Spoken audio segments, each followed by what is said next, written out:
여러분 안녕하십니까? 뉴스가 있는 저녁을 시작합니다.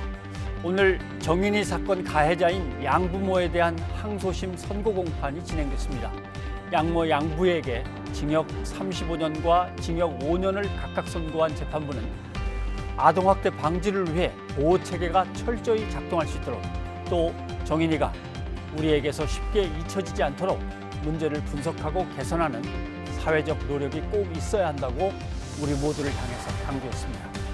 뉴스가 있는 저녁, 오늘 준비한 주요 내용을 안규령 앵커가 소개합니다. 전해주시죠. 오늘의 주요 소식 정리해드립니다.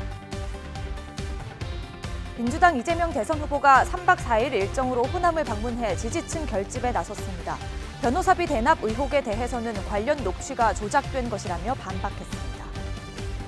국민의힘 윤석열 대선 후보의 전대위는 합류를 거부한 김종인 전 비대위원장의 자리를 비운 채 출발했습니다. 추가 인선에는 과거 논란의 인물들이 거론되며 우려도 나오고 있습니다. 이명박 정부 당시 4대강 반대 단체에 대한 불법 사찰 의혹과 관련해 허위 사실을 공표한 혐의를 받는 박형준 부산시장이 첫 재판에 출석했습니다. 박 시장은 관련 혐의를 부인했습니다. 코로나19 신규 확진자가 4천 명에 육박하고 위중증 환자와 병상 대기자는 역대 최다를 기록했습니다. 정부는 다음 주 월요일 방역 강화 대책을 발표합니다. 먼저 코로나19 상황입니다. 코로나19 확산세가 계속되면서 4천 명에 가까운 확진자가 나왔습니다. 위중증 환자도 늘어서 역대 최다를 기록했고 병상 대기자도 처음으로 1,000명을 넘겼습니다. 이동우 기자입니다. 이틀 연속 3,000명대 후반의 코로나19 확진자가 나오며 확산세가 이어지고 있습니다. 위중증 환자는 5명 늘어 617명으로 역대 최다 기록을 경신했습니다. 또 수도권을 중심으로 확진자가 속출하면서 하루 이상 병상을 기다리는 대기자 수가 1,000명을 넘으며 또 최다치를 기록했습니다. 하루 만에 370명이 급증한 겁니다. 병상을 기다리는 환자 대부분은 코로나19 고위험군입니다. 연일 위중증 최다 규모가 이어지면서 사망자도 잇따랐습니다. 하루 사망 신고는 39명으로 4차 대유행 이후 최고치를 이어갔습니다. 현재 저희가 지금 봉착하고 있는 여러 고민들이 총 확진 규모가 증가하고 특히 고령층 확진 규모가 증가함에 따라 위중증 환자와 사망자가 증가하는 현상을 현재 경험하고 있는 것입니다. 수도권 중환자 병상 가동률도 84.5%로 전날보다 0.6%포인트 높아졌습니다. 특히 서울이 86.4%, 경기와 인천이 각각 82.3%와 83.5%를 보였습니다. 전국 중환자 병상 가동률도 72.8%로 전날보다 1.3%포인트 높아졌습니다. 의료 체계를 확충하고 효율화하기 위한 노력도 강화하고 있습니다. 수도권의 중환자실 가동률이 높아짐에 따라 상급종합병원에 부담을 줄기 위해 공중보건의사 50명을 파견할 예정으로 있습니다. 정부는 아울러 수도권에 생활치료센터를 추가로 확보한다는 방침입니다. 이런 가운데 코로나19 확진자가 완치된 이후 다시 양성 판정을 받은 재감염 추정 사례가 138건이나 확인됐습니다. YTN 이동우입니다. 정부가 백신 추가 접종 참여율을 높이기 위해서 방역 패스 유효 기간을 6개월로 하는 방안을 유력하게 검토하고 있습니다. 이와 함께 정부는 모임 인원과 영업시간 조정 등을 포함한 종합 대책을 다음 주 월요일에 발표합니다. 이형원 기자입니다. 기본 접종을 완료한 고령층 돌파 감염이 잇따르면서 코로나19 피해가 속출하고 있습니다. 정부가 연일 추가 접종은 선택이 아닌 필수라고 강조하고 나선 이유입니다. 방역 패스나 이런 부분에 이미 기준에 부합하신 분들이 추가 접종의 필요성을 못 느끼시는 경우도 있을 거고요. 이런 활동의 제약을 좀 덜하면서도 컨트롤할 수 있는 방안이 현재로서는 백신이잖아요. 이런 상황에 정부는 방역 패스 유효 기간을 6개월로 설정하는 방안을 유력하게 검토하고 있습니다. 백신을 맞은 뒤 4개월이 지나면 면역력이 급격히 떨어지는 만큼 이후 추가 접종이 이루어지는 시간을 고려한 겁니다. 방역 패스의 유효 기간이 생기면 앞으로 노래방이나 헬스장 등 감염 취약 시설을 이용하기 위해 6개월마다 백신을 맞아야 할 수 있습니다. 방역 패스에 대해서 여러 가지 할당하는 범위도 얘기가 됐었습니다. 그리고 유효기간 설정에 대해서 논의가 있었는데 추가 접종 기간을 고려해서 6개월을 설정하는 방안도 논의를 하였습니다. 이런 방역 패스를 식당, 카페 등 다른 시설로 확대 적용하는 방안도 논의되고 있습니다. 또 소아청소년 감염이 늘고 있어 이들이 이용하는 PC방, 노래방 등에 도입할지도 검토 중입니다. 이외에 미접종자 4명을 포함해 10명까지 모일 수 있도록 한 사적 모임 규모와 영업시간을 다시 제한할지도 숙고하고 있습니다. 현재 유행 위기를 넘기려면 강력한 조치가 필요하다는 게 방역 전문가들 의견이지만 자영업자들 반발이 잇따라 쉽게 결정하지 못하고 있는 겁니다. 자영업자랑 소상공인들이 피해를 보지 않는 방법을 마련을 하고 난 후에 방역을 강화가 들어가야 된다. 방역과 이런 보상안, 이 패키지로 적용이 돼서 시행이 돼야 한다. 이에 정부는 주말까지 논의를 거친 뒤 다음 주 월요일 문재인 대통령이 주재하는 특별 방역 점검 회의를 열고 방역 종합 대책을 최종적으로 결정해 발표할 방침입니다. YTN 이영훈입니다. 기존 백신을 무력화할 가능성이 있는 새 코로나19 변이가 보고돼 세계보건기구가 긴급회의를 엽니다. 단정하기에는 이르지만 델타 변이보다 더 위협적일 가능성도 있습니다. 호준석 기자가 보도합니다. 코로나19 백신들은 바이러스 표면에 뾰족 튀어나온 스파이크 단백질에 작용하는 방식입니다. 이번 변이 바이러스가 주목되는 건 돌연 변이가 이 스파이크 단백질에 집중돼 있어 기존 방식의 백신을 무력화시킬 수 있기 때문입니다. 델타 변이는 스파이크 돌연 변이가 16개였는데 새 변이엔 32개여서 훨씬 강력할 가능성도 있습니다. 권위 있는 감염병 전문가인 라비 굽타 영국 캠브리지대 교수는 델타 변이가 높은 전파력과 중간 침투력인데 비해 새 변이는 높은 전파력과 높은 침투력을 가진 것 같다고 말했습니다. The early indications we have of this variant is that it may be more transmissible than the Delta variant, and the vaccines that we currently have may be less effective against it. 지금까지 감염된 사람은 아프리카 남아공과 보츠와나 그리고 남아공에 다녀온 홍콩 남성 등 10명이지만 지난해 말 인도에서 처음 발견된 델타 변이가 지금 전 세계를 휩쓰는 걸 보면 안심할 수 없습니다. 실제로 남아공에서는 최근 확진자가 갑자기 10배 넘게 급증해 새 변이의 영향이 의심됩니다. 영국이 아프리카 6개 나라에서 들어오는 항공편을 즉시 중단시킨 것도 그래서입니다. 세계보건기구 WHO는 긴급회의에서 이 변이를 주요 변이로 지정할지 논의하고 이름도 정할 예정인데 그리스 알파벳 순서상 누 변이가 될 가능성이 높습니다. YTN 호준석입니다. 단계적 일상 회복 시행 이후에 코로나 상황이 악화되자 정부는 오는 29일 월요일 방역 강화 대책을 발표한다고 밝혔습니다. 예, 어떤 내용이 담기게 될지 한림대 강남성심병원 감염내과 이재갑 교수 모시고 의견 들어보겠습니다. 안녕하십니까? 네, 어서 오십시오. 안녕하세요. 네. 오늘 코로나19 상황부터 정리를 한다면 신규 확진자 수는 4,000명에 거의 육박했고요. 그다음에 위중증 환자가 600명을 넘기면서 이게 계속 600명을 넘긴 상태로 최고치를 기록하고 있습니다. 이 정도면 지금 어떤 상황입니까? 지금 수도권의 중환자실 가동률이 지금 83% 이렇게 넘어선 상황이잖아요. 예. 지금 수도권 전체에서 중환자가 발생했을 경우에 이제 바로 입원하기가 좀 어려운 상황들. 그래서 예. 지금 각 대학병원의 응급실에 중환들이 지금 중환자를 배정 못하고 응급실에서 그냥 치료를 받고 있는 그런 상황들이 상당히 좀 여러 데서 있고요. 일단 요양병원이나 이런 데서 환자가 발생을 했는데 이제 그런 환자들이 전원이 안 돼서 요양병원 자체에서 좀 치료를 하고 있는 이런 상황들이 좀 여러 군데서 좀 발생하고 있다고 보시면 될 것 같습니다. 예, 말씀하신 것처럼 병상이 거의 마비 상태입니다. 당장 늘리는 건 좀 어려울 것 같은데요. 다른 대안이 없겠습니까?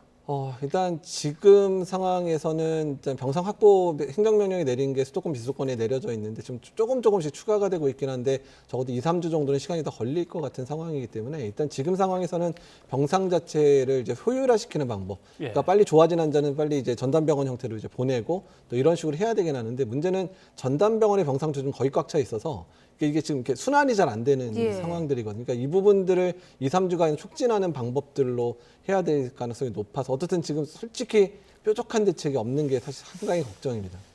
지금 말씀하신 것도 좀 상당히 좀 어둡고 무겁게 들립니다만은 방역 지침을 그래서 다시 강화해야 되는 거 아닌가. 그래서 오늘 발표를 한다고 맨 처음에 얘기가 돼 있었는데 29일 월요일 옮겨졌습니다. 뭔가 이견이 좀 심각해서 그런가요? 왜 연기가 됐을까요? 그러니까 이제 지금 상황에서는 이제 중환자 체계가 안정될 때까지는 어쩔 수 없으니까 이제 유행 곡선이 꺾이면, 그러니까 확진자의 전체 규모가 줄어들면 중증 환자도 줄어들 방법밖에 없기 때문에, 그래서 많은 방역 전문가들이 일단은 거리두기를 강화하는 방안을 갈 수밖에 없다. 특히 이제 대표적인 게 미접종자에 모일 수 있는 비율을 줄인다든지, 예. 현재 4명이면 2명을 줄인다든지, 아니면 방역 패스를 강화한다든지, 아니면 그것만으로 안 된다 그러면 영업시간 제한이나 이런 부분들도 다시 한번 고민할 필요가 있다고 얘기를 했지만, 사실 이제 자영업이나 소상공인 같은 분들은 11월 이후에 그나마 지금 영업을 재개하면서 그나마 좀 회복되고 있는 상황이 다시 찬물을 끼얹을 수밖에 없는 상황이기 때문에 정부 차원에서 보상을 확실히 약속하지 않는다 그러면 우리는 이번에 동참할 수 없다, 이렇게 이제 의견을 얘기하고 있어서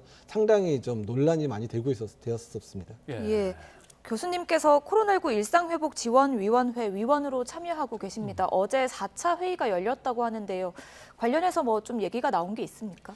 그러니까 일단 이제 방역의료 분과 같은 경우 지금 상황이 너무 이제 심각하고 현장 상황들에 대해서 공유를 했고, 예. 그다음에 그러기 때문에 지금 방법에서는 일단 유행 규모를 낮출 수밖에 없으니까 일단은 이제 뭐 아까 말씀드린 그런 방역 대책을 추가할 필요가 있다고 이제 말씀을 드리긴 했는데, 자영업 하시는 분들의 반발이 상당히 좀 심했었던 상황들이거든요. 그러니까 이제 그런 부분들 때문에, 그러니까 오늘 사실은 이제 어떤 게 발표될까 저희가 이제 기다리고 있었는데 조금 더 논의가 필요하다. 특히 이번 주의 상황에 대한 평가를 하고 나서, 이번 주말에 다시 위기 대응 평가를 다시 한번 하거든요. 그 평가를 보고 결정을 하려는 것 같기는 합니다. 예. 소아청소년의 경우 환자 수가, 확진자 수가 500명을 이제 넘기는 것 같습니다. 그렇죠? 예, 하루에 500명씩 넘기고 있는데, 그래서 아직도 백신을 갖다 제대로 못 맞고 있으니까 빨리 맞읍시다. 이제 독촉도 하고 하는데 우려는 없습니까? 다들 그게 조금씩 이제 부담스러워서. 예, 근데 이제 사실 그러니까 소아청소년에서 지금 가장 걱정이 되는 거는 화이자 백신의 이제 심근염과 관련된 부분이기는 하는데요. 예. 일단은 지금 16세, 17세에서의 빈도가 좀 높게 나오고 미국에서는, 그다음에 이제 15세 미만에서는 그 빈도가 좀 떨어지기는 합니다. 절반 정도로 떨어지거든요. 예. 그리고 혹시라도 발생을 하면 일주일 내에 대부분 이제 심기능이 회복이 되면서 대부분 회복되더라 이렇게 나오고 있어서, 일단 그거에 비해서 사실 지금 소아청소년에서의 중증 환자 발생도 좀 꽤 늘고 있는 상황인데다가 학교의 등교 수업까지 계속 유지를 하려면 일단 소아청소년의 접종은 상당히 중요하거든요. 그래서 여러 가지 이득의 측면들이 오히려 이상 반응이나 이런 거에 대한 것보다 훨씬 더 높다라고 보고 있기 때문에 일단 접종은 꼭 강력히 추구해야 되고요. 일단 예를 들어 유럽이나 미국 같은 경우는 강력하게 권고할 뿐만 아니라 유럽의 일부 국가들은 거의 80% 이상의 접종이 이루어지기도 했거든요. 그러니까 이런 부분 볼 때 꼭 접종 필요하다고 생각이 듭니다.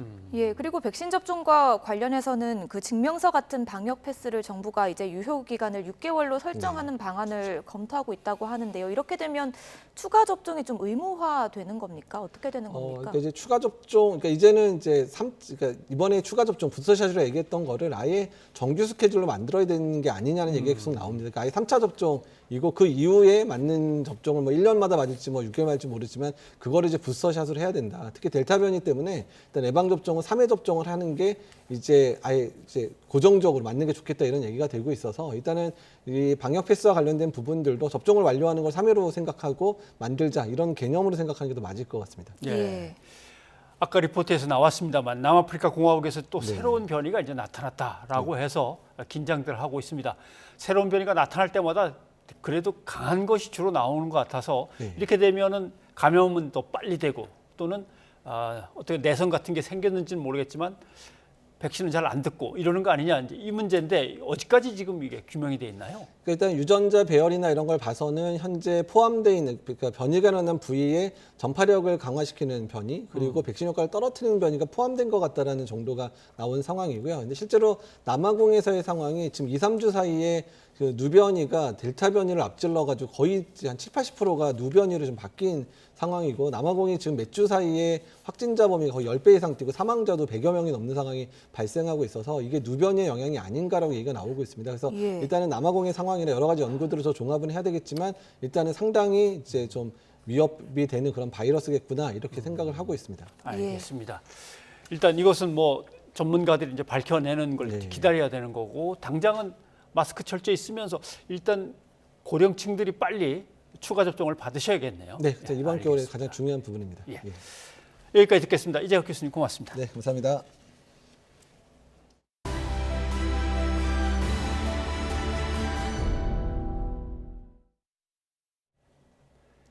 더불어민주당 이재명 대선 후보는 전통적인 지지 기반인 전남 지역을 찾아서 호남이 없으면 민주당도 없다며 전폭적인 지지를 호소했습니다. 한편 민주당은 만 18세까지 세대의 지평을 넓힌 지역 선거 조직 출범을 예고했습니다. 조성호 기자입니다. 이재명 후보의 매주 타는 민생버스, 메타버스 세 번째 행선지는 호남입니다. 고 김대중 전 대통령의 정치적 고향인 전남 목포를 출발지로 정했습니다. 민주당이 호남이 명령한 개혁 정신을 실천하지 못해 반성한다면서 호남이 없으면 민주당도 없다며 지지를 호소했습니다. 호남이 없으면 민주당이 없습니다. 호남이 없으면 대한민국의 민주주의와 개혁이 쉽지 않습니다. 여러분이 도와주시지 않으면 이 나라는 과거로 돌아갑니다. 기자들과 만나서는 민주개혁 진영의 대통합을 위해 민주당을 떠났던 인사들을 대거 끌어안겠다는 의지를 거듭 강조했습니다. 전통적 지지 기반인 호남 민심을 달래고 지지층을 결속하려는 포석으로 읽힙니다. 국가의 미래를 걱정한 민주개혁 진영의 일원이라면 가리지 말고 또 과거에 어떤 일이 있었는지를 굳이 따지지 말고 힘을 합치자라는 그런 말씀을 드린 겁니다. 이 후보는 신안에 있는 응급의료 전용 헬기 계류장에서 국민 반상회를 열고 섬마을 주민들을 위한 닥터 헬기 도입이 필요하다고 강조했고 경인선 지하화를 통한 대규모 주택 공급 구상도 밝혔습니다. 민주당도 환골 탈퇴하겠다며 이재명식 쇄신에 박차를 가하고 있습니다.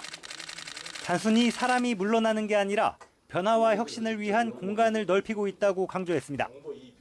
대선을 100일 앞두고 띄울 첫 지역 선거 조직인 광주 선대위에는 젊은 세대를 앞세우기로 했습니다.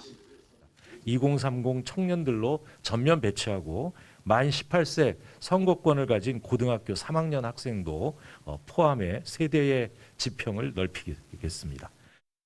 닷새 동안 이어지는 호남 일정에서 전남지사를 지낸 이낙연 전 대표와 극적인 만남 가능성도 거론되지만 이 전 대표 측은 주말 다른 지역에서 일정이 있다며 선을 그었습니다.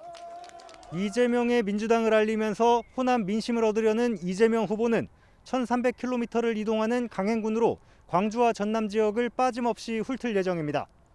YTN 조성호입니다. 국민의힘 윤석열 대선 후보 선대위는 결국 김종인 전 위원장이 빠진 채 김병준 상임선대위원장 중심으로 출발했습니다. 이 선대위 추가 인선을 두고는 과거 논란의 인물들이 거론되면서 도로 한국당이라는 지적이 나오고 있습니다. 김승환 기자입니다. 외부 일정으로는 주한 일본 대사 면담 하나만을 소화한 국민의힘 윤석열 후보, 김병준 상임선대위원장과 공식적으로는 첫 면담을 하고 선대위 구성을 둘러싼 잡음을 없애는 데 주력했습니다. 김 위원장은 이어 기자회견까지 자청하며 선대위의 본격 출발을 알렸습니다.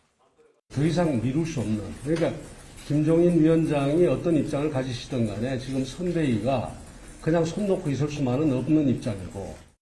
선출직과 임명직 공직은 맞지 않겠다는 백의종군 카드를 던지고는 이재명 후보가 국가 권력 중심의 세상을 만들려고 한다며 정권 교체의 의지를 다졌습니다. 윤석열 후보 역시 김병준 위원장의 역할 조정 가능성에 선을 그으며 힘을 실어줬습니다. 역할이라는 게 중요한 문제에 대해서 같이 협의하고 논의한 이런 거기 때문에 특별히 무슨 역할을 조정하고 이런 문제는 없을 것 같은데.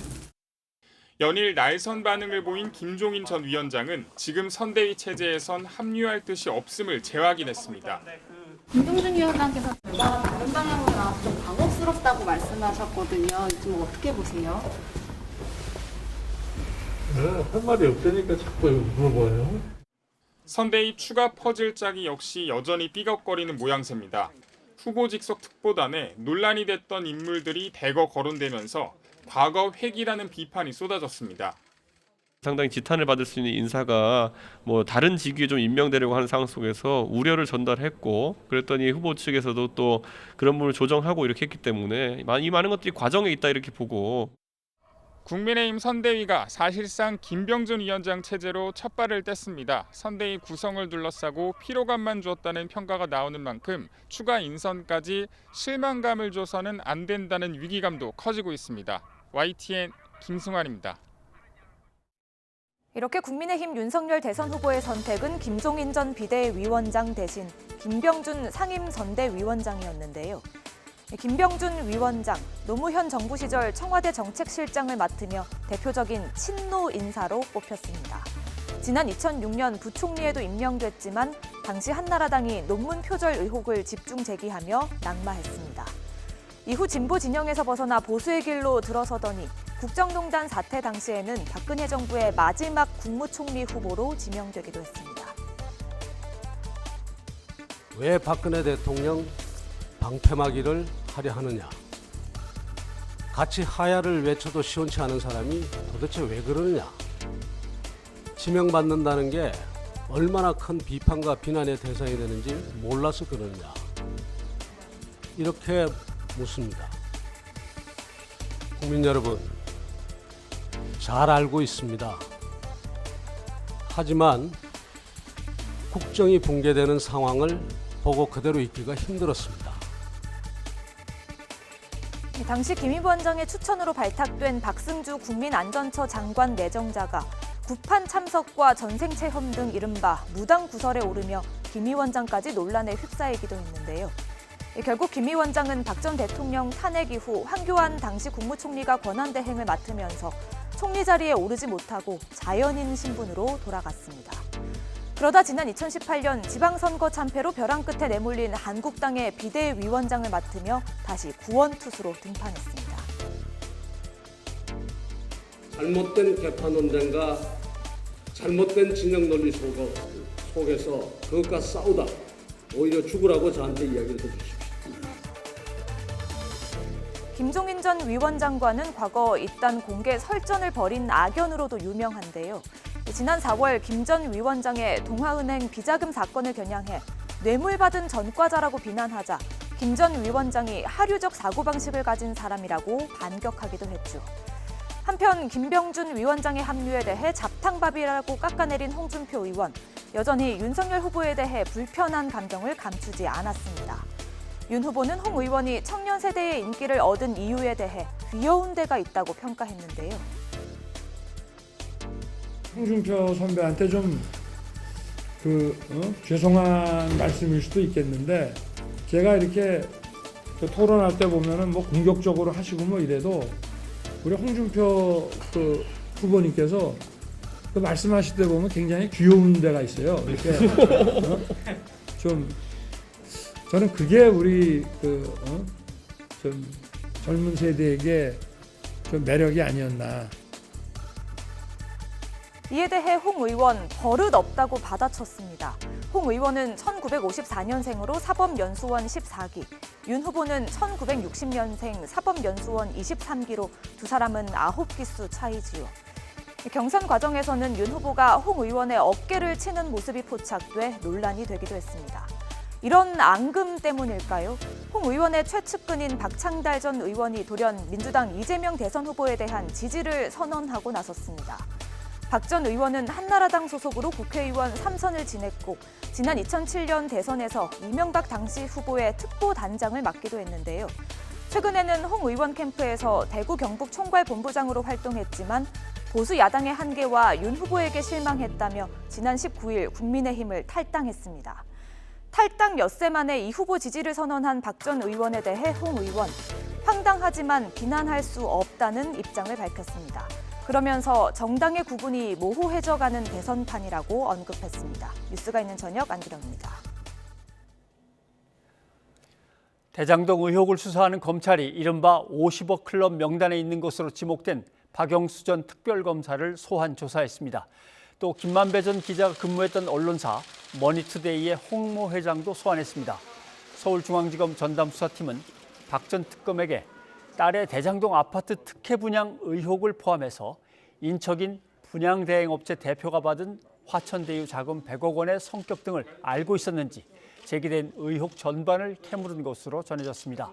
또 머니투데이 홍 회장을 상대로는 김만배 전 기자와 여러 차례 거액의 금전 거래를 했던 경위와 로비 의혹 진상 등을 확인한 것으로 보입니다. 고위공직자범죄수사처가 이성윤 서울고검장에 관한 공소장 유출 사건 규명을 위해서 대검찰청을 압수수색했습니다. 김학의 전 법무부 차관 출국 금지 수사와 관련된 건데 이례적으로 미리 알려진 채 진행이 됐습니다. 우철희 기자입니다. 대검찰청 입구에서 아침부터 진을 치고 있던 취재진 앞에 고위공직자범죄수사처 소속 검사와 수사관 10여 명의 모습이 포착됐습니다. 공수처가 대검 정보통신과 등을 압수수색할 것이란 소식이 미리 알려져 취재진이 기다리고 있던 건데 때마침 나타난 겁니다. 정보통신과 압수수색하시는 건 맞아요? 미리 예고하고 있을까요? 잠시만요. 보안이 생명인 강제수사에서 좀처럼 보기 힘든 이례적인 상황이 연출된 건 공수처가 압수수색 대상자들에게 사전에 통지한 게 발단이 됐습니다. 지난 5월 기소된 이성윤 서울고검장의 공소장이 유출된 경위를 수사하는 공수처가 당시 수사팀 검사들에게 검찰 내부 메신저 등을 압수수색하는데 참관하러 오라고 미리 일정을 알린 겁니다. 이후 이 같은 사실이 언론에 보도됐고 수사팀 역시 검찰 내부망에 공수처 압수수색을 비판하는 글을 올리면서 강제 수사 일정이 만천하에 떠벌려졌습니다. 배경에는 검찰과 공수처 간의 극심한 갈등이 자리 잡고 있습니다. 수사팀은 검찰 구성원 누구나 공소장을 열람할 수 있는데 유출 논란 이후 6개월이 지난 시점에 유독 수사팀 검사만을 대상으로 느닷없이 압수수색을 하는 건 표적 수사라고 강하게 반발했습니다. 또 이성윤 고검장 황제 소환 논란과 관련한 허위 보도자료 작성 사건으로 수사팀이 김진우 공수처장 등을 수사한 데 따른 보복 수사 아닌지 의심된다고도 주장했습니다. 이에 공수처는 밀행성이 담보돼야 하는 압수수색 예정 내용이 어떤 이유와 과정을 통해서든 사전에 언론에 공개돼 당혹스럽다면서 유감을 표명했습니다. 그러면서 표적 수사, 보복 수사 주장은 사실이 아닐 뿐더러 근거도 없다면서 공수처의 명예를 훼손하는 것이라고 반박했습니다. 일단 강제 수사 착수로 수사를 본격화한 공수처는 압수물 분석을 마치는 대로 공소장 유출 경위를 역추적할 방침입니다. 앞서 진행된 대검의 진상조사 결과 별다른 성과가 없었던 것으로 알려진 상황에서 공수처가 예고된 압수수색 이후 어떤 수사 결과를 내놓을지 주목됩니다. YTN 우철입니다. 더불어민주당 이재명 대선 후보의 변호사비를 쌍방울 기업이 대신 냈다는 의혹이 계속해서 논란입니다. 앞서 한 시민단체는 이 후보의 변호사 비용이 20억 원이 넘는다는 녹취까지 공개하면서 이 의혹에 힘을 실었습니다. 그런데 이 후보 측은 해당 녹취록이 조작됐다면서 증거를 공개했습니다. 취재를 한 양시창 기자와 얘기를 나눠보겠습니다. 어서 오십시오. 네, 안녕하세요. 예. 자, 시민단체가 이재명 후보가 과거 어떤 문제가 있어서 재판을 받을 때 그 변호사비가 상당한 액수였다. 그런데 그것이 또 대납됐다. 이런 의혹을 제기하면서 여기 증거로 녹취가 있다라고 녹취록을 내놨는데 곧바로 그 녹취는 조작됐다. 이렇게 나와서 공방이 지금 벌어지고 있습니다. 네, 그 지적하신 해당 시민단체는 깨어있는 시민연대당이란 곳으로 친문 성향으로 알려진 단체입니다. 어제 기자회견을 열고 이재명 후보의 변호사비 대납 의혹을 제기했습니다. 핵심은 이 후보 캠프 소속으로 앞서 이 후보의 공직선거법 위반 혐의 재판에 변호를 맡았던 이모 변호사가 당시 수임료 3억 원과 쌍방울 주식 20억 원을 받았다는 내용입니다. 이 의혹의 근거로 시민단체 이민구 대표는 다른 시민단체 대표 A씨와 이 변호사를 잘 안다는 B씨의 녹취를 공개했는데요. 이 녹취를 먼저 들어보시겠습니다. 이렇게 했잖아요. 네. 사모하고 주식 20억 했으니까 이재명 지사 관련 받은 주식도 3년 있다가 파는 조건이 있으니까 조건은 큰 차이 없잖아요. 아니 근데 그런 거를 그러니까 얘기를 하면 안 되는 게 그럼 제가 다 얘기를 하고 다니는 게 되잖아요.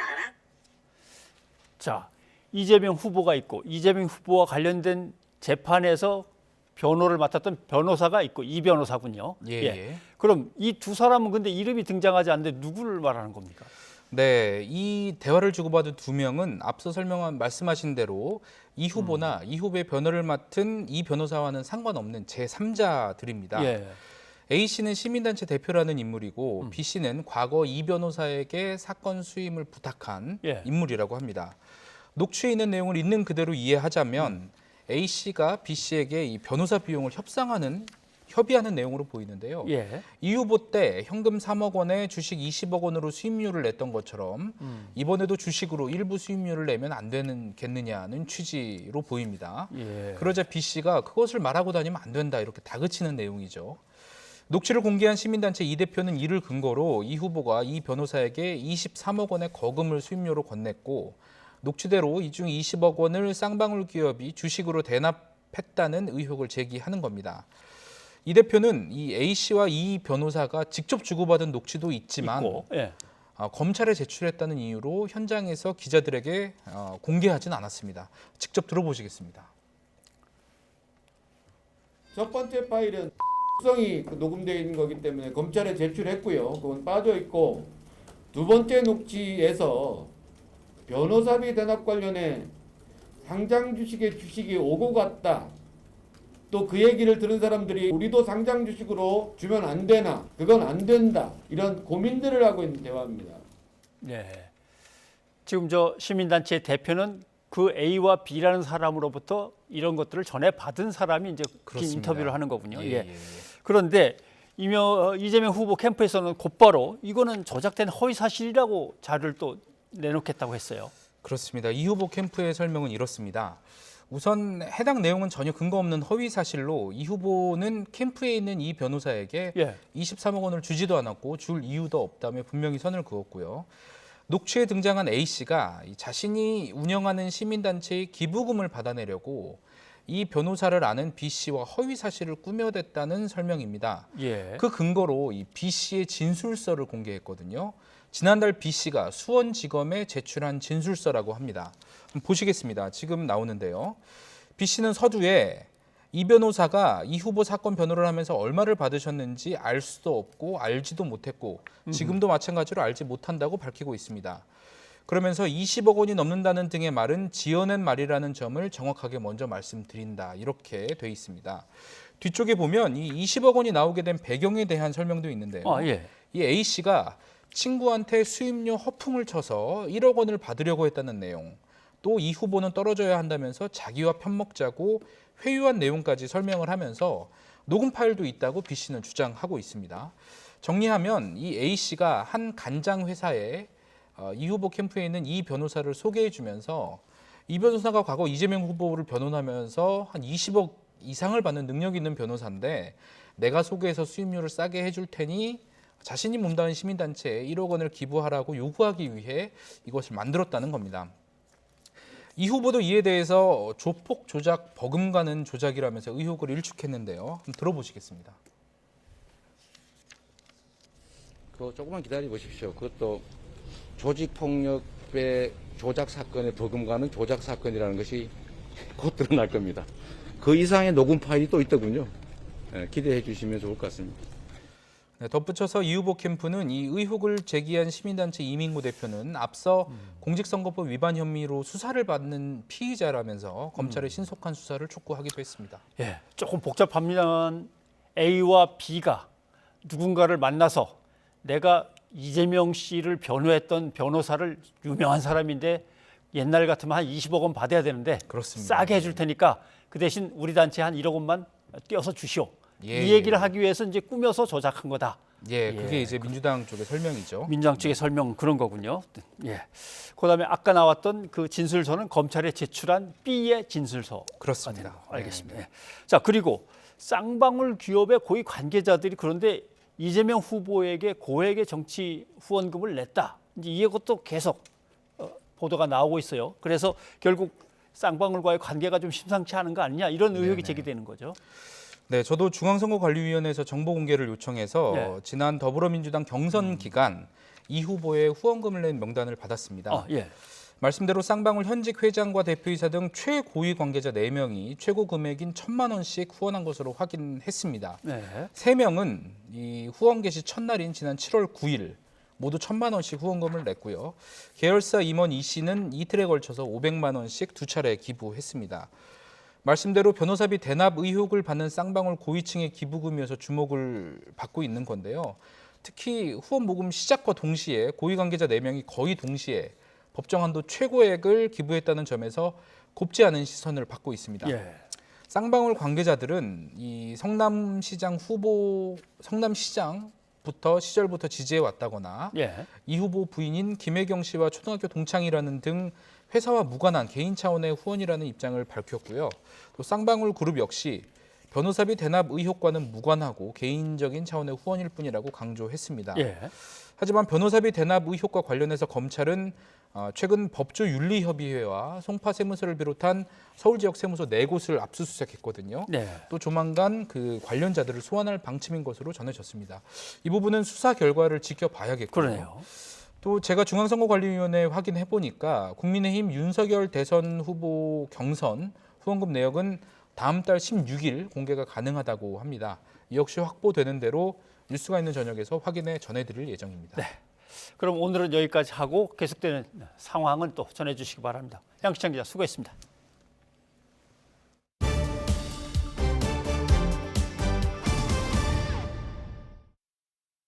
지난해 지방선거 과정에서 이명박 정부 당시 홍보기획관이었던 박형준 부산시장이 4대강 반대단체를 불법 사찰하는 데에 관여한 적이 없다고 주장했습니다. 이에 대해 검찰은 선거법상 허위사실 공표에 해당한다며 박 시장을 재판에 넘겼습니다. 그리고 오늘 첫 재판이 열렸는데요. 박 시장은 혐의를 거듭 부인했습니다. 김종호 기자입니다. 공직선거법 위반 사건 피고인으로 법원에 나온 박형준 부산시장. 재판이 신속히 진행될 수 있도록 성심성의껏 임하겠습니다. 감사합니다. 4대강을 반대하는 시민단체를 이명박 정부 청와대가 국정원을 동원해 불법 사찰했는데 지시에 관여한 사람이 당시 홍보기획관이던 박 시장이라는 의혹이 부산시장 보궐선거를 앞둔 지난해 3월 나왔습니다. 박 시장은 여러 차례 관련 의혹을 부인했습니다. 국정원 문건과 관련해서 또는 사찰 의혹과 관련해서 저에게 100번을 묻는다 하더라도 저는 똑같이 대답할 겁니다. 불법 사찰 지시한 적 없습니다. 관여한 적 없습니다. 그런데 불법 사찰을 지시하는데 관여한 적이 없다는 말이 허위사실 공표에 해당한다며 검찰은 박 시장을 재판에 넘겼습니다. 첫 공판에 앞서 5차례나 준비 기일을 거쳤을 정도로 팽팽하게 맞선 검찰과 박 시장 측은 본 재판에서도 증인 채택과 증거 검증 방법 등을 두고 공방을 벌였습니다. 박 시장은 재판에서도 혐의를 부인했습니다. 재판부는 공직선거법 관련인 만큼 재판을 속도감 있게 진행해 기소 이후 6개월 이내에 1심을 마무리하겠다는 방침입니다. 검찰 기소 시점으로 미뤄보면 늦어도 내년 4월 초 이전에 1심 판결이 나올 전망입니다. YTN 김종호입니다. 전두환 씨의 장례 절차가 내일 발인을 끝으로 마무리됩니다. 오늘도 전 씨의 빈소에는 소동이 빚어졌습니다. 그리고 전 씨의 자택 앞에서는 정부가 5.18 민주화 운동 당시의 진실을 끝까지 규명해야 한다는 시위가 벌어졌습니다. 정현우 기자입니다. 발인을 하루 앞둔 전두환 씨의 빈소. 전 씨 곁에서 실세로 군림했던 장세동, 고명승, 김진영 등 50 인사가 빈소를 계속 지켰습니다. 5.18 민주화 운동을 유혈 진압한 데에 대한 책임을 통감하는 모습은 끝까지 없었습니다. 당시에 현장에도 계셨으니까. 아니 그건 걸 얘기할 상태가 아니죠. 지금 전부 마음들이 다 모두가 아파하는 상태인데. 빈소 주변에선 크고 작은 소란이 이어졌습니다. 자유한국당 추천으로 5.18 진상조사위원을 맡았던 전직 월간조선 기자는 전두환 씨에 대해 민주주의를 돌려준 분이라고 말했고, 이 양반이 5.18로 인해 가지고 학습을 많이 하셨구나. 국민에게 민주주의를 많이 돌려주신 분이 아닌가. 저는 그렇게 생각합니다. 극우 지지자들은 오히려 5.18이 조작됐다는 사실은 말하지 않았다며 소리치며 항의했습니다. 차마 듣기 힘든 수준의 막말도 계속됐습니다. 광주 5.18 때 죽은 여대생이 지옥에 떨어져서 내가 쏘갔다. 전두환 씨 자택 앞에선 5.18 진실 규명을 촉구하는 기자회견이 열렸습니다. 전 씨가 끝까지 학살에 대해 책임을 져야 한다며 정부가 진상조사를 철저히 벌여 발포 명령자를 찾아야 한다고 주장했습니다. 당시 발포 명령을 내렸던 신군부의 수장 전두환을 역사의 심판대에서 처벌해야 하며, 유족들이 소유한 부정축제 재산도 압류해야 한다며 자택에 전 씨를 비판하는 팻말을 붙여뒀습니다. 시민단체 회원들은 빈소에 있는 유족들이 돌아와 전 씨 비판 문구를 보게 하기 위해 붙여놨다고 설명했습니다. 내일 발인을 마지막으로 5일장이 마무리됩니다. 아직 장지가 결정되지 않은 가운데 가족들은 유해를 화장한 뒤 유골을 집안에 안치할 계획입니다. YTN 정윤호입니다.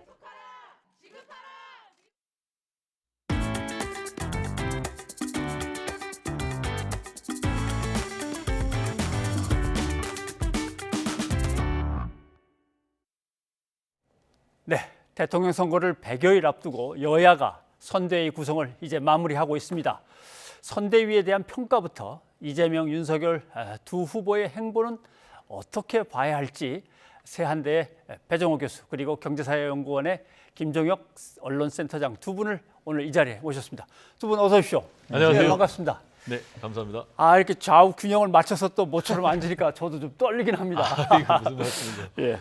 그런데 우선 당장 얘기를 갖다 이제 시작하기 전에 관련된 영상을 한번 좀 보고 어떤 얘기부터 풀어가야 될지 한번 생각을 해보죠.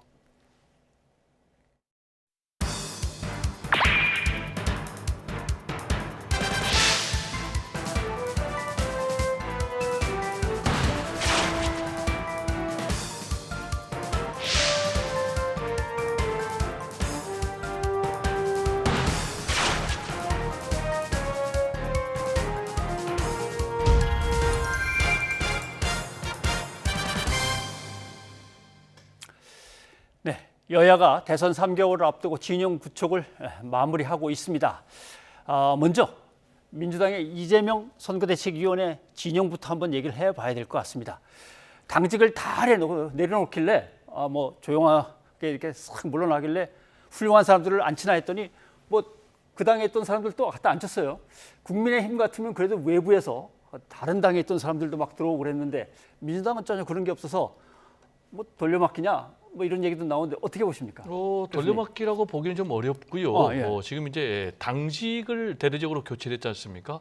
따라서 당 소속 의원을 할 수밖에 없고요. 예. 사무총장을 외부 인사로 하기는 어렵죠. 그리고 전략기획위원장도 역시 핵심 포스트이기 때문에 당직을 당 소속 의원에게 맡긴 거고요. 지금 이제 의미가 있는 게요. 일단 핵심 측근, 그래서 친정 체제를 구축했다라는 의미가 있겠고, 그리고 젊은 40대, 50대 초반. 그리고 세 번째로는 중진들, 그러니까 5선, 4선, 3선들이 다 빠지고 재선이 들어왔다라는 것이 의미가 있고요. 역시 이제 무엇보다도 친정체제 구축을 통해서 후보하고 당 그리고 선대위가 하나 일체가 돼가지고 의사결정을 신속하게 하겠다. 그래서 신속하게 사건에 대응하겠다라는 것이고요. 역시 이제 핵심 포인트는 민주당의 이재명이 아니고 이재명의 민주당. 그래서 이재명의 깃발로 승부하겠다라는 거예요. 그 배경을 보면은요, 정치 지형 때문에 그런데요. 역시 이제 첫 번째는 정권 교체 여론이 한 10%포인트 높고요. 그리고 또 진보 보수 이념적인 어떤 구성 부분도 좀 바뀌었어요. 그게 무슨 얘기냐면 탄핵 촛불 때만 해도 보수에 비해서 진보가 한 15%포인트 높았거든요. 근데 최근에 갤럽 여론조사를 보니까 오히려 보수가 한 7, 8%더 지지 세력이 높은 이런 상황. 따라서 이재명의 깃발로 승부를 해야 된다라는 그런 배경이 있는 것 같습니다. 알겠습니다. 촛불 때 모여들었던 사람들을 다 그냥 진보로 분류하기는 그때 그렇게 투표를 했겠지만 조금 난감하긴 한데 자 지금 배 교수께서 설명하신 대로 하면은 민주당이 좀 정체 상태에 있던 지지율을 확 올릴 것 같습니까? 김 센터장님께서 평가를 하신다면. 어떤 경우도 이렇게 확 올라가지는 않겠지만요. 저는 기본으로 그렇게 갈 수밖에 없는 수준이라고 생각을 합니다. 왜냐하면 처음에 이제 이재명 후보가 당선이 된 다음에 컨벤션 효과가 없었잖아요. 오히려 역벤션이다 해서 그냥 지지율의 정체나 하락 같은 모습을 보였는데 그 이후에 이제 그 캠프를 슬림화하고 캠프가 아니죠. 이제 선대위를 슬림화하고 나름대로는 이제 그 아까 배 교수 말씀하신 대로 이재명의 민주당이라는 표현에서 드러나듯이 문재인 대통령이나 기존의 그 체제하고는 조금 차별화를 하는 그런 모습을 보이면서 그래서 지지를 다시 회복하려는 그런 움직임인데 지금 여론조사를 보면 어느 정도는 그게 먹혀 들어가고 있지 않나 이런 생각은 들어요. 그러면 윤석열 후보 캠프를 얘기하자면 이상하게 이명박 전 정부에서 보던 사람들이 좀 많이 들어갔다.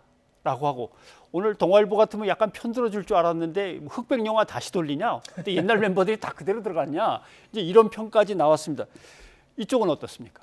그 윤석열 후보는 이제 처음에 후보가 되고 나서 컨벤션 효과가 상당히 있었잖아요. 예. 하지만 지금 이제 선대위 구성 과정에 있어서 그 김종인 비대위원장, 김병준, 그다음에 김한길 이 세 분 이른바 삼김이라는 세 분들을 영입하는 과정에서 지금 갈등이 있는데 저는 그 예를 들면 그 MB의 냄새가 난다라는 얘기는 별로 동의하기는 어려워요. 왜냐하면 지금 민주당도 마찬가지고 그런 식으로 따지면 노무현의 향기가 난다, DJ의 향기가 난다 이렇게 얘기할 수 있잖아요. 사실 정치판이라는 게 다 과거에 있었던 분들을 이어져 오는 거기 때문에 뭐 무슨 현재 그 윤석열 캠프에서 MB의 향기가 난다라는 말은 좀 받아들이기는 좀 어렵네요. 예.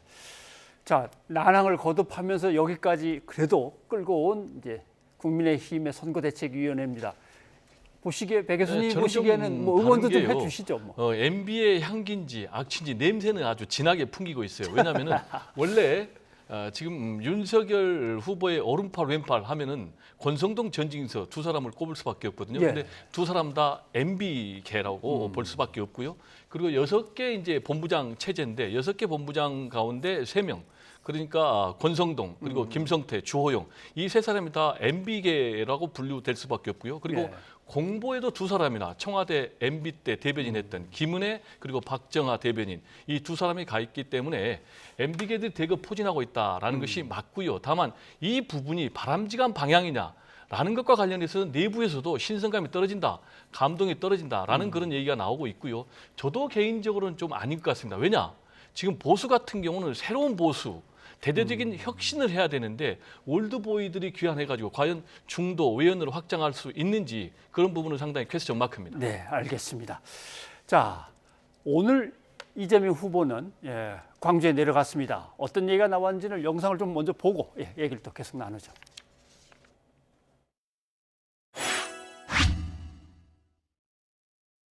저는 최근에 이런 생각이 좀 들었어요.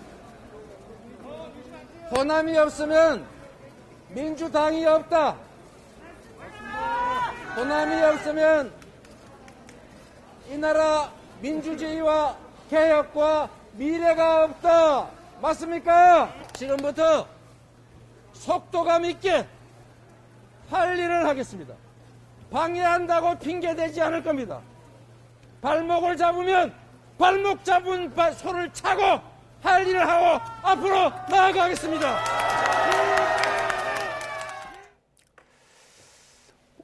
찬스를 노리는 걸까요? 이 뭔가 5.18과 관련돼서 전두환 씨에 대한 어떤 약간 두둔 발언 때문에 문제가 됐고 사과 문제 때문에 또 문제가 됐고 또 전두환 씨가 또 사망하는 문제도 있는데 텃밭인 호남을 일단 확실하게 다져놓겠다고 내려가지 않았을까 하는 생각도 드는데 어떻게 보십니까? 뭐 더구나 이제 그냥 한 번 방문한 게 아니라 3박 4일로 가서 이제 쑥 전체를 다 이렇게 아우른다 그러잖아요. 그건 뭐 전략으로서는 좋은 전략이라고 생각을 하고요.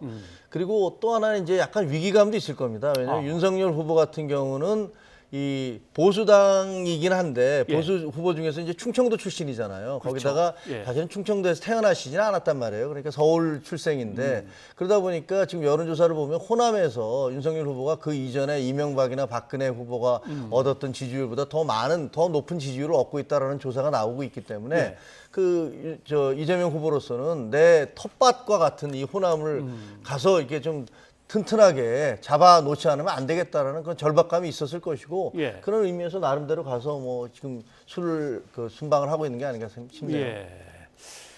어떻습니까? 사실은 좀 상당히 격차가 윤 후보하고 벌어졌다가 이재명 후보가 이제 쫓아가고 있는 중인 것 같긴 한데 쫓아가기가 좀 수월할까요? 이제부터는? 지금 이제 전체적인 여론조사를 보면요 추세가 굉장히 중요한데 굉장히 이재명, 윤석열, 이재명 두 사람의 격차가 좁혀지고 있어요. 그 배경은 이재명 후보는 올라가고 윤석열 후보는 내려가는 그런 상황. 그리고 이런 상황은 역시 이재명의 민주당은 대대적인 개혁, 변신을 하고 있는데 지금 윤석열의 국민의힘 같은 경우는 김종인 씨 문제로 굉장히 선거대의 구성 자체가 난항을 겪고 있기 때문에 그런 데서 오는 현상 같고요. 이번에 이제 호남 방문이 굉장히 큰 의미가 있습니다. 말씀하셨지만은 호남에서 상당 부분 이재명 후보의 지지율이 조금 뭐 60% 정도밖에 안 나오거든요. 여기서 이제 문재인 후보 같은 경우 2012년 대선에서 90% 가까운 득표를 했기 때문에 끌어올려야 되고 그리고 윤석열 후보 같은 경우는 10% 이상 나오기 때문에 이걸 내려야 되거든요. 근데 핵심 포인트는 뭐냐면 호남이 움직이면은 서울의 수도권에 있는 출향민들이 움직입니다. 그러니까 수도권 서울이 움직이는 거예요. 그러면은 이제 중도가 움직이니까. 그래서 제가 볼 때는 지금과 같은 추세로 보면은 빠르면 다음 주쯤에는 이재명, 윤석열 후보의 지지율 역전 현상도 나올 가능성이 있다라고 저는 조심스럽게 전망해 봅니다. 김 센터장님, 역전 가능성이 나왔습니다. 역전 가능성. 그 민심에 따른 거니까 누가 함부로 얘기할 수 있겠습니까? 하지만 언제든지 조정 과정이라는 게 다 있어요. 앞으로 이제 3월 9일까지 선거가 끝날 때까지 엎치락 뒤치락 여러 번 할 것이고 또 경천동지하는 일들도 많이 생길 거예요. 그러니까 우리 배 교수님이 이제 희망사항을 섞어서 얘기를 하셨는데 알겠습니다. 다음 주에 보겠습니다. 틀리면 큰일 나요. 자, 근데 뭐 여론조사가 하도 여러 개가 나오니까 그 중에 몇 개 중요한 것만 이제 계속 추이를 봐야 될 텐데 그건 뭐 다음 주에 한번 다시 더 보겠습니다. 그리고 이제 국민의힘 얘기를 하자면 뭐 김종인 전 위원장 얘기를 안 할 수가 없습니다. 김종인 전 비대위원장의 거취에 대해서 관심이 여전한데 영상을 한번 좀 먼저 보죠.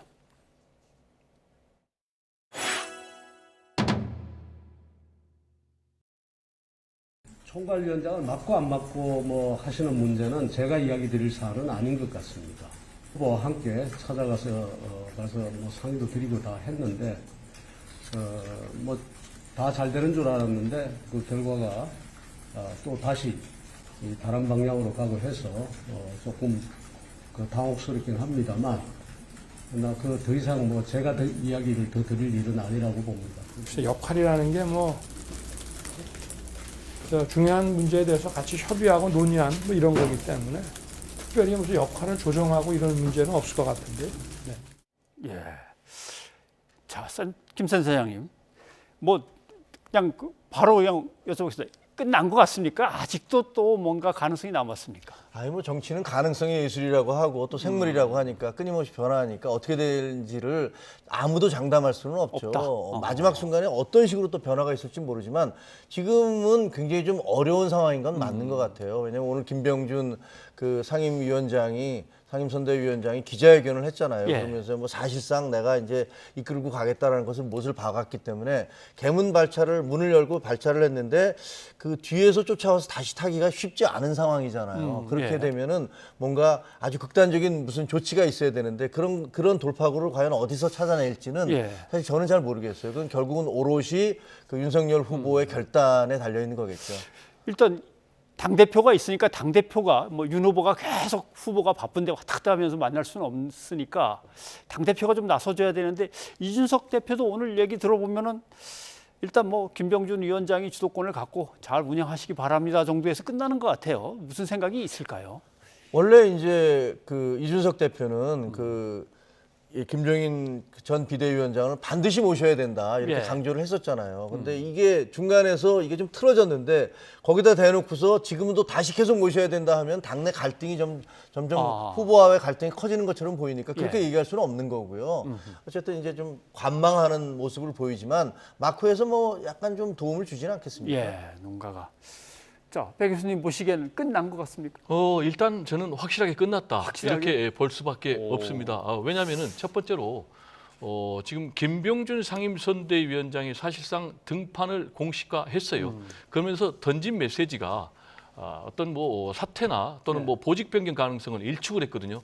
그러면서 던진 메시지가 뭐라고 했냐면 최선을 다하겠다. 그리고 더 나아가서 앞으로 선출직 또는 뭐 임명직 공직 같은 데 나가지 않겠다. 이 얘기는 뭐냐면 완전 배수진을 친 거예요. 근데 이 문제와 관련해서 김종인과 김병준의 싸움으로 보면 안 되고요. 본질이 윤석열 후보 대 김종인의 주도권 싸움이거든요. 그 하부 요인에 김병준이라는 사람이 있는데 중요한 것은 김병준과 김종인 양립할 수 없는데 김병준이라는 분이 내가 절대 물러날 수 없다. 그러면서 윤석열 후보도 보직 변경 조정 없다라고 했기 때문에 일단은 끝난 것 같고요. 다만 다시 돌아올 여지는 남아 있습니다. 그건 어떤 경우냐? 그런데 윤석열 후보가 완전히 지지율이 추락할 경우에 도저히 살 수 없으니까 김종인 전 비대위원장에게 가서 읍소하면서 살려주십시오 라고 손을 내밀 경우. 그런데 그때도 좀 반반인 게요. 과연 그때 그러면 김종인 전 비대위원장이 윤석열 후보의 읍소의 진정성을 믿고 손을 잡아줄지. 김 센터장이 말씀하시는 가능성도 이 가능성입니까? 아니요. 그 말씀도 맞는데 그렇게 되면 사실은 이제 윤석열 후보로서는 모양새가 상당히 빠지잖아요. 그렇죠. 그러니까 굉장히 어려운 선택인 건 사실이고 그 외에도 예를 들면 뭐 저는 잘 모르겠어요. 마크에서 어떤 그 협상 타협을 이끌어낼지는 모르지만 어쨌든 지금 상황은 굉장히 어렵다라는 건 확인할 수 있죠. 네, 알겠습니다. 사실 이럴 때 뭐 도와줄 수 있는 사람들 이제 이렇게 세어 보면 후보도 지냈고 대표도 지낸 홍준표 의원이 있고 또는 뭐 김종인 위원장이 나름대로 꽤 이렇게 아끼는 것 같은 유승민 후보도 있고 뭐 이런 분들이 이제 나서주면 좋은데 일단 홍준표 의원 같은 경우는 글쎄요, 뭐 자기 세력을 계속 구축하고 있으니까 그분의 움직임부터 한번 잠깐 볼까요? 예.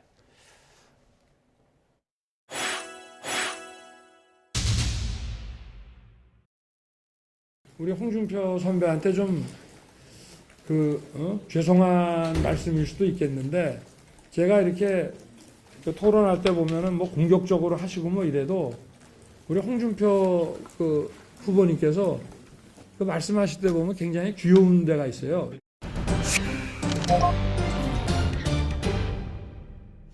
자, 그래도 저는 기다리고 있습니다. 뭐 이렇게 얘기하면서 그분은 꼭 도와주실 거라고 믿습니다. 이래야 될 것 같은데 뭐 말하는 게 귀여울 때도 있고요. 뭐 이런 식으로 하면은 좀 거리를 괜히 벌리는 것 같아. 그럴 필요가 없어 보이는데. 저는 좀 다르게 생각하는데요. 저게 이제 윤석열 후보가 평소에 말투인데 사실 검찰 내에서 기자들도 마찬가지지만 좀 특수한 집단이잖아요. 그래서 선후배 사이에 격이 없는 얘기를 할 때가 많아요. 예를 들면 우리 저 배종원 선배, 저 선배시지만 둘이 있을 때는 뭐 별 얘기도 다 하거든요. 그러니까 사실은 저 윤석열 후보가 저렇게 얘기한 건 좀 죄송하지만 귀여운 데가 있으세요라고 얘기한 거를 그렇게 이게 무슨 뭐 갈등 관계다라고까지 얘기할 건 없는 것 같은데. 저한테 좀 야단도 많이 치셨지만 제가 그렇게 크게 받아들이지 않습니다. 뭐 이런 뜻일까요? 뭐 그런 것 같아요. 근데 하긴 뭐 어깨도 이렇게 툭툭 치시고 하는 거 보면 사실은 그렇죠. 뭐 기자들도 그렇고 검사들도 그렇고 그런 부분들에 대해서 일반 어떤 다른 조직보다는 그런 부분에서는 선후배 관계가 좀 유연한 부분도 있기는 한 것 같아요. 어쨌건 둘이 하나가 되어서 당을 살리면서 윈윈하는 계기는 더 이상은 없을 걸로 보십니까? 어떻습니까? 그거는 좀 더 지켜봐야 되겠지만 하지만 이제 민주당에서도 이낙연 후보도 지금 전폭적으로 도와주지는 않잖아요. 지금 벌써 한 달이 지났는데 따라서 이제 경선이 끝나고 난 다음에 얼마나 서운한 게 많겠습니까? 더구나 이제 홍준표 후보 같은 경우는 일반 여론조사에서 내가 10%포인트나 이겼는데 내가 지지 않았느냐라는 그런 아쉬움과 서운함이 꽤 있을 거예요. 그게 상처가 아무는 데는 시간이 필요한 거죠. 그러니까 그것은 그렇다고 해서 홍준표 후보가 예를 들면 정권을 바꿔야 된다라는 자기 본인이 그렇게 계속 얘기했던 것들을 그것을 깨는 다른 행동을 할 것 같지는 않은데요. 그래서 시간이 좀 필요하다고 봅니다. 자, 홍준표 의원의 행보에 대해서 뭔가 윤 캠프를 갖다 제대로 도와줄 시간이 다가왔다고 보십니까? 다가올 제가 거라고 볼 때는 뭐 그 가능성은 거의 확률 제로에 가깝다고 봅니다. 왜냐하면 계속 제로라고 하시는군요. 왜냐하면 홍준표 의원이 확실하게 선긋기를 했어요. 한 번도 아니고 오늘까지 두 번. 지난번에 뭐라고 했습니까? 나는 경선에 흥행한 걸로 역할을 다 했다. 그리고 내가 도저히 흠결이 너무 많은 후보에서 마이크 잡을 명분이 없다. 그리고 두 번째로는 윤석열 후보가 대통령이 되면 대한민국이 불행해진다라는 그것까지 해버렸단 말이에요. 무슨 말씀인지 근데 지금 상황이 좀 변해가지고 그러면 김종인 전 비대위원장이 총괄로 안 가면은 당신이 좀 총괄로 가서 하면 어떻겠느냐라고 하니까 끊었다. 정책도 다르고 그다음에 할 일도 없다. 그런데 그 이유는 제가 두 가지 얘기를 하고 싶은데요. 하나는 감정적인 골이 상당히 깊어요. 아까 얘기했지만 두 번째로는 지금 홍준표 후보가 대권 꿈을 포기하지 않았어요. 그게 무슨 얘기냐? 그래요? 네, 본인이 2027년에 지금 꿈을 꾸고 있는 거예요. 2030 독자 세력화. 그래서 알았어요. 제가 볼 때는 그러면 마지막으로 하나만 더. 그럼 이낙연 전 총리는 언제 와서 도와줄 것 같습니까? 이낙연 전 총리 같은 경우도 지금 상당히 좀 행보가 소극적인데요. 만약에 이낙연 후보가 이재명 후보 손을 잡고 전남을 뛰고 그리고 정세균 전 총리가 이재명 후보 손을 잡고 전북을 뛴다. 그러면 호남이 움직이고요. 상당 부분 좀 변수가 될 거로 봅니다. 알겠습니다. 자, 이제 오늘 뭐 첫날인데 달아오를 때쯤 뭐 시간이 다 돼서 끝나긴 합니다만 다음 주에 한번 또 뵙겠습니다. 자, 배정우 교수님, 김선 차장님 고맙습니다. 네, 감사합니다.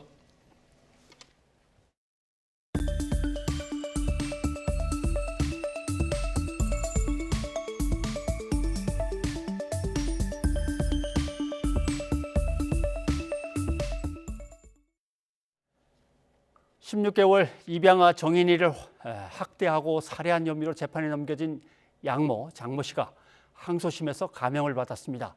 1심에서는 무기징역이 선고됐었는데 2심 재판부는 징역 35년을 선고했습니다. 시민단체는 터무니없는 판결이라고 반발했습니다. 김다현 기자가 보도합니다. 정인이가 학대로 세상을 떠난 지 1년여가 지나고 양부모가 두 번째 심판을 받기 위해 법정에 섰습니다. 1심에서 양모 장모 씨에게는 무기징역이 선고됐지만 2심 판단은 달랐습니다. 재판부는 장 씨에 대해 사회에서 영구히 격리하는 무기징역형을 정당화할 만한 사정이 충분치 않다며 7가지 이유를 댔습니다. 재판부는 살해 고의성은 있어도 이를 사전에 치밀하게 계획했다고 볼 증거가 없다고 설명했습니다. 또 범행이 장 씨의 포악한 본성에 의한 것이라기보다는 부족한 감정 통제 능력이 극단적으로 발현된 것 같다고 덧붙였습니다. 그러면서 이번 사회적 공부는 범행 자체에 대한 것도 있지만 정인이 사망을 막지 못한 사회적 보호 체계를 향한 것도 있으므로 장 씨에게만 책임을 묻기는 어렵다고 지적했습니다. 경찰과 아동보호 전문기관의 전문화 등 문제점을 보완하기 위한 사회적 노력도 강조했습니다. 함께 재판에 넘겨진 양부 안모 씨는 1심과 같은 징역 5년을 선고받았지만 일부 혐의에 대해선 무죄가 나왔습니다. 3차례 아동학대 신고에도 아무런 조처를 하지 않고 병원에도 데려가지 않아 정인이를 살릴 기회를 막았다는 점에서 안 씨의 유기와 방임 혐의는 유죄가 인정됐습니다. 하지만 손뼉치기 반복 등으로 정인이를 학대했다는 혐의는 고의성이 인정되지 않는다는 이유로 무죄가 선고됐습니다. 선고 직후 법원 안팎에서는 탄식이 터져나왔습니다. 시민단체는 장 씨 감형을 두고 아이를 얼마나 잔인하게 죽여야 무기징역이나 사형이 나오는 거냐며 목소리를 높였습니다. 1심과 터무니없이 낮은 형량을 내렸다는 거에 대해서는 아마 전 국민뿐만 아니라 저희들도 이해가 되지 않고 배울 만큼 배웠고 알 만큼 알고 그런 사람이 아이가 그렇게 된다는 걸 전혀 몰랐다는 건 말이 안 됩니다. 판사님 오판하셨습니다. 양부모 측은 상고 여부에 대해선 말을 아꼈습니다. 그러나 1심과 2심에서 모두 양모에게 사형을 구형했던 검찰이 상고할 가능성이 큰 상황이라 온 국민의 공분을 일으킨 정인이 사건은 대법원의 판단을 받게 될 전망입니다. YTN 김다현입니다. 충남 당진에서 학교 바로 앞에서 교통사고가 나 초등학생이 또 목숨을 잃었습니다. 하지만 이런 피해를 막자고 도입한 이른바 민식이법은 적용되지 않을 거로 보입니다. 학교 바로 앞인데도 어린이 보호구역에 지정되지 않았다는 이유입니다. 양동훈 기자입니다. 대형 화물차가 도로를 지나갑니다. 이 화물차는 잠시 뒤 우회전하다 초등학생을 치는 사고를 냈습니다. 운전자가 보행 신호의 자전거를 타고 길을 건너려던 학생을 미처 보지 못한 겁니다. 게다가 학생을 친 사실을 뒤늦게 알아채 바로 멈추지도 못한 거로 조사됐습니다. 이곳에서 사고를 낸 화물차는 수십 미터를 더 가서야 멈췄습니다. 출동한 구급차가 학생을 병원으로 옮겼지만 결국 숨졌습니다. 사고가 난 건널목은 학교 바로 앞 인도와 붙어 있는 곳. 평소에도 대형 화물차들이 많이 다녀 학생들은 불안감을 느꼈다고 말했습니다. 저기로 집 가고 여기로 학교 와가지고 화물차 엄청 많이 보고 차도 많이 바꾸고 그래가지고 좀 정문에서 100m가 채 떨어지지 않아 어린이 보호구역 기준인 주 출입구 300m 범위 안에 있었지만 어찌된 일인지 보호구역에 지정되지 않았습니다. 지정 범위는 학교와 경찰, 지방자치단체 간 협의를 통해 결정하고 있습니다. 협의하여 시설물 개선을 위해 노력하도록 하겠습니다. 그리고 어린이 보호구역 확대 및 변경 사항은 학교 측과 협의하여 진행토록 하겠습니다. 경찰은 50대 화물차 운전자를 교통사고 처리 특례법 위반 혐의로 불구속 입건했습니다. 학교가 코앞이지만 사고 지점이 어린이 보호구역에 지정된 곳이 아니라는 이유로 스쿨존 교통사고 처벌 기준을 강화한 민식이법은 적용하지 않기로 했습니다. YTN 양동훈입니다.